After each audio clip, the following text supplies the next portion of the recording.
We continue now at the top of Daf Kuftes Vav Amud Aleph and Mesechet Yevamos. This is Yevamos Daf 115a. The Gemara here is in the middle of a question. Let's say the woman is the one who tells us that there was war in the part of the world they were in. So then do we say that she's believed to say her husband died, Di Boy Amra Shalom Ba'olam, because she could have just said that there was peace in the world. In other words, she basically has what we would understand as a migo. She could have said there was peace in the world and she'd be believed. So the fact that she told us there's a war and that her husband died, therefore she should be believed as well. Odil Maramevi Kevan de since there's already now a presumption that there's war because she told us, so Amra bidadami, so now whatever she's saying, we assume that she was just assuming that he died. Veloasi mali l'shaker or moraches kase, and the fact that she has a mali l'shaker, the fact that she could claim, why would I lie because I could have just said there was peace in the world, that is not enough to come along and undo that chazaka. Right now there is an assumption that what she is saying is based on her assumption. And the Gemara says, Tashma, come in here a proof from the following Braisa, Ishinu aleinu bayis, Ishinu aleinu ma'ara. Let's say she says they set a fire on our house or they set a fire on our cave. Hu meis vanini tzalti. And she says, he died, my husband died, but I was saved. So the halach over there, the Braisa says, is eino ne'emenes, she is not believed. And so it seems like in this case as well, without her telling us the entire story, we would have known nothing. So therefore, we should have a situation of a mali l'shaker, but nevertheless, it seems that she's not believed. The same should be true. If she tells us there's a war, it would seem that she is not believed. But the Gemara says, no, Shani Hasam, it's different over there. In that case, Do Amar Law, because he says to her, the Mesoras Hashas changes it to the Amrinan Law, that we say to her, just like a miracle happened for you, you somehow survived that situation. To him also, to your husband also, somehow he survived with some kind of miracle.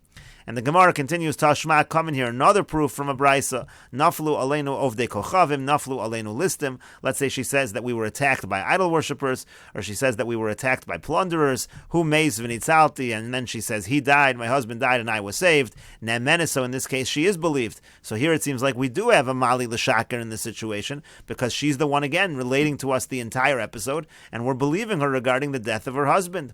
And the Gemara says, no, Hasam over there, Kid Ravidi, that's actually following what Ravidi taught. The Yamar Ravidi, because Ravidi says, Isha Klezaino, a woman has her weapons with her, meaning to say that in such a situation, generally speaking, the plunderers will not attack the woman just because she is a woman, and therefore what she is saying is believable. And we'll take a look at a couple Rashis over here. Shani Hasam, it's different over there in the situation of the fire, and the Bach puts in the word Diamrinan, because we say as follows. Tahachi Kamer, here's what she's thinking. When there was a lot of smoke, she obviously ran away. She certainly didn't wait to see him die because there was too much danger. And if we're just going to assume he died because of the smoke, we're not going to say that. Just like a miracle happened for you, for the woman, so too it happened for your husband. However, when it comes to a situation of war, then we can say already she did not say he died unless she saw that he died. Because if she wanted to lie, she could have just never told us that there was a war. So over there's really a reason to believe her in the situation of the war, where she's telling us that there's a war, but in a situation of the fire, there is a reason not to believe her. And then the Gemara said, Hasam Kidravidi Barav, and again in the situation where there were attackers, so then the woman is kind of automatically protected because they don't attack the woman. And Rashi over here explains, Kilomer means to say as follows, Hacha Kevan de Milchama Ketana, here it's not a real situation of a war, it's a minor war, it's a mini war, so to speak, meaning they're just being attacked by a group of attackers. Di'i have and she was with him. Lo Amra Bidadami, if she's the one with him and there's just a small group over there, she's not going to assume that he died. She's going to only say that he died if he actually died. She actually must have stayed there and waited and saw that he died, because a woman is not afraid of the listim, and that's exactly what the Gemara meant to say. The Gemara means the woman is not afraid because generally they don't attack women, and therefore there we can assume that she actually saw that he died, but by a regular situation of a war, we don't make such an assumption. And the Gemara continues, Ahu Gavra de Vishili Hilule, there was a situation with a man that at the end of his wedding, Isli Nura Beganoni, so there was a fire in the bridal chamber. Amr Luhu Devisu, so then the wife said to the people at the ceremony, Chazu Gavroi, come see my husband, he's been burned in the fire.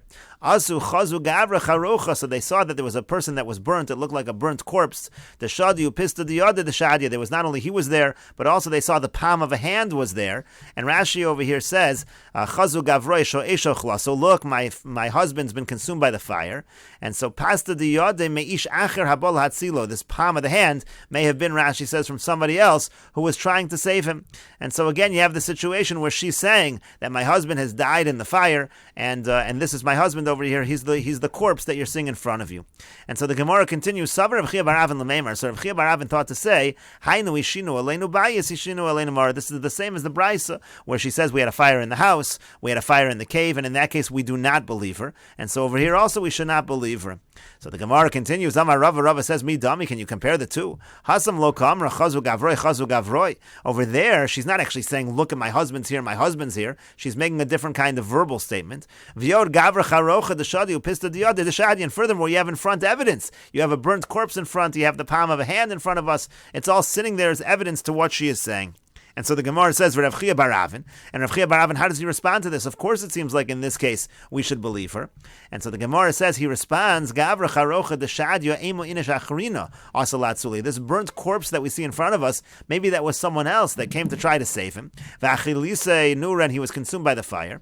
Upista diyada deshadya nura salya v'syalid beimuma. And maybe that hand that we see over there is actually the husband's hand, and it's sitting there and he developed a blemish because of the fire. Umach maskisufan, because he was so embarrassed because he had developed this blemish, azal v'yarak la'alma. That's why he ran away. So in other words, Rav Chia bar Avin is arguing you cannot necessarily prove from this whole incident that this is her husband in front of us. It could be that her husband survived the fire. And the Gemara continues, Iboilu, they have the following question, Eid echad b'milchama ma. What if you have a situation where one aid testifies that the husband died, but it is also a situation of a war? Rashi over here says, Eid echad b'milchama, milchama ba'olam, meaning there's war in the world. Uba eid echad v'yamar meis balech. And one aid comes and says, your husband died, mi mehem and olo. Is he going to be believed, or is he not going to be believed? And the Gemara explains the sides of the question. Taimo deid echad mehem, and the reason why normally one aid is believed is mishum demilsa da'avida leglu Yehu, because this is something that in the future might be revealed. If the husband was actually alive, he might actually return. And so lo mashakir, so a person's not going to lie in that situation. Hachanami lo mashakir. Here also we can assume he's not going to lie, and therefore he should be believed. O dilmor, maybe time of deid echad. The reason why we believe in eid echad is mishim dehiguva daiko mitzvah, because she herself is careful. She won't remarry unless she is also certain that her husband has died. V'hacha kevan dezimnin desanyale. But over here, since sometimes she might hate him, lo daiko mitzvah, maybe she's not going to be as careful in this situation when it's a situation of war. And we will take a look at Tosfos' explanation of this line in the Gemara. Kolomar means to say as follows: Liolam lo yomer eid echad b'dedami. An eid echad is never going to say like a guess, like an assumption that the husband died. If the eid echad is saying the husband died, it means the eid is saying that he saw that the husband died. Kimo isha atzma. It's not the same as the wife herself. The wife herself might actually say something based on an assumption. The eid echad would never do that. Umikol makom ein lahamino. But nevertheless, there's a tzad over here where it's a situation of war that we shouldn't trust this one aid. Because granted that the aid echad is not saying it out of an assumption, but ha'isha lo daikakan. But over here, the woman, the wife, might not be so careful. V'so meches olav yoser, and she's relying more on the aid echad than in a normal case. Mimakeshomer meis al mitaso. For example, if the aid echad would say he died on his bed, the woman would be extra careful. She would not remarry unless she herself also made sure that this was true. But over here, at a time of war, she's not going to make sure. Kevan diyesh raglayim ladavar, because over here, there's already reason to assume that he died because it was a time of war, so maybe, therefore, for that reason, we should not believe the Eid Echad. And the Gemara continues, Tashma, coming here a proof as far as the answer to this question, again, in a time of war, is one aid believed? Amar Rav Akiva said, when I went to Nahardoi in order to declare a leap year, Matzasi Nechemya ish beis dali, I found Nechemya ish beis dali, V'yomar li, and he said to me, Shamati, I heard, She'in Masiyan eso isha be'eretz Yisrael al pi eid echad, that they won't allow a woman to get remarried in Eretz Yisrael on the basis of the testimony of one aid, El Rabbi Yehuda ben Bava, except for one sage over there, and that's Rabbi Yehuda ben Bava. V'namti lo, so I said to him, this is Rabbi Akiva talking, I said to him, Kein hadvarim, that's actually true.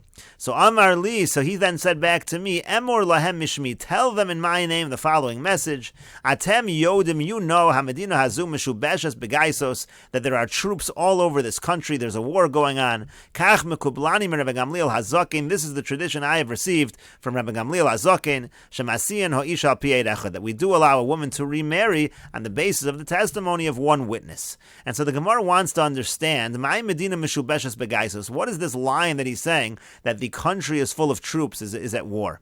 Is he not saying as follows? Even though the Medina zu meshubeshes, that there are troops all over this country that were at a time of war, kach mekublani, still, nevertheless, I have a tradition, shemasiyan al pi eid echad, that we allow a woman to remarry on the basis of the testimony of one aid. Al moed echad mehemen, and you see from this brisa that one aid is believed even in a time of war. In other words, that's exactly what he was telling Rabbi Akiva. Even though there are troops everywhere, we should believe one witness. But the Gemara says, Amar Rava, Rava says, no, if that's what he meant, if so, Ma'ishna Medina Zu, why does he say in this country? Kol Makam Sheyesh Gaisos Mi Boile. He should say anywhere where there are troops, anywhere where there are soldiers, still we believe one aid. So that's not what he meant at all. Elo Amar Rava, rather Rava says, here was the meaning of what he was saying to Rabbi Akiva. Hachi Kamer, here's what he was saying. Atem Yodim Shemedina Zu Meshubeshes Begaisos. You know that this country is full of troops. V'lo efshali l'mishbak in shibeisi u'maisi kamei rabbanan, and therefore it's impossible for me to leave my household and go in front of the Rabbanan and tell them my tradition. Kach mekublani mi Rabbi Gamliel, but here's the tradition I have from Rabbi Gamliel, shemasiyan isha al pi eid echad, that we allow a woman to remarry on the basis of the testimony of one witness, and so therefore this brisa has nothing to do with the issue of whether we believe in eid echad in a situation of war. And the Gemara continues, Tashma, come in here, another proof, Ma'isa b'shnei talmidei chachamim, there was a story with two talmidei chachamim, shayuboinim Abba Yosi ben Simoy b'sfina, they were coming with Abba Yosi ben Simoy in a boat, Betava, and the boat sank. Vehezi Rebbe Nishoseyan al pi nashim, and Rebbe allowed their wives to remarry on the basis of the testimony of women. And so the Gemara now says, V'hamayim kimilchama damu. Number one, water is the same thing as a war. Rashi over here says, Mayim kimilchama di'ikol amemar b'dadami, because it's very possible to say that it was just an assumption that people made. They didn't actually see that the people died. V'nashim afilu me'okei echa damu. When it comes to the testimony of women, even if you have 100 of them, it's considered the same status as one witness. V'katani heisi, and what does it say over here? It says that he allowed them to remarry, so apparently one witness is believed in a time of war. But the Gemara says it doesn't make sense. V'tizbar, is that logical? Mayim shein lem sofninu. This is a case of a situation where the water had no end. Rashi over here says, Mayim shein lem sof, mefarish beperak basra, kol she'omed vein roa me'arba ruchosav. If you have a situation where you're standing there in the water, you can't see any shores. It's like an endless kind of a water.